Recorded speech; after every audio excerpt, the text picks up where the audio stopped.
میں گونگن سے آنکھیں پٹپٹا کر اسے دیکھ رہی تھی۔ لمبا چوڑا کالا بجنگ بڑی بڑی آنکھوں والا دیکھنے سے ہی خطرناک لگتا تھا۔ کنگن نے کہا باوچ ہے تیری، سوچا تیرے لیے ایک باوچ لے آؤں۔ کیا؟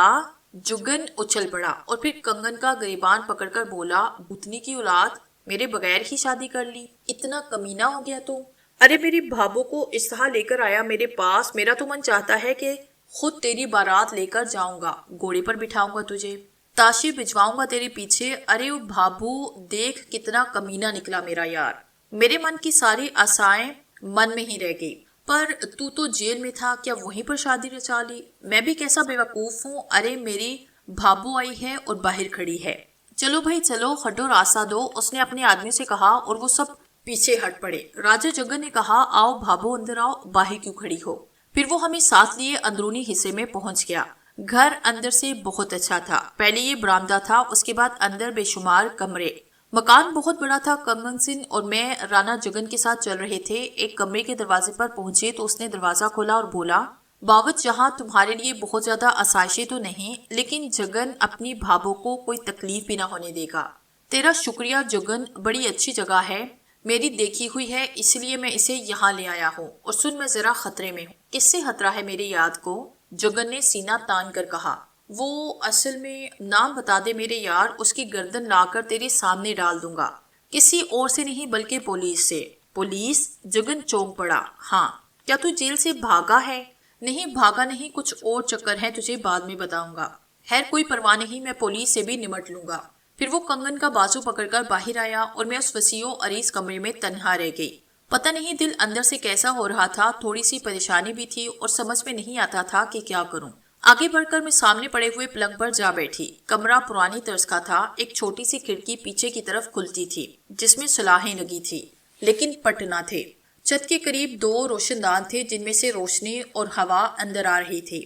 اس طرح کمرے کے ماحول میں تازگی تھی۔ پورے کمرے میں اس مسحری کے علاوہ ایک میز اور 3 کرسیاں اور ایک چٹائی پڑی تھی۔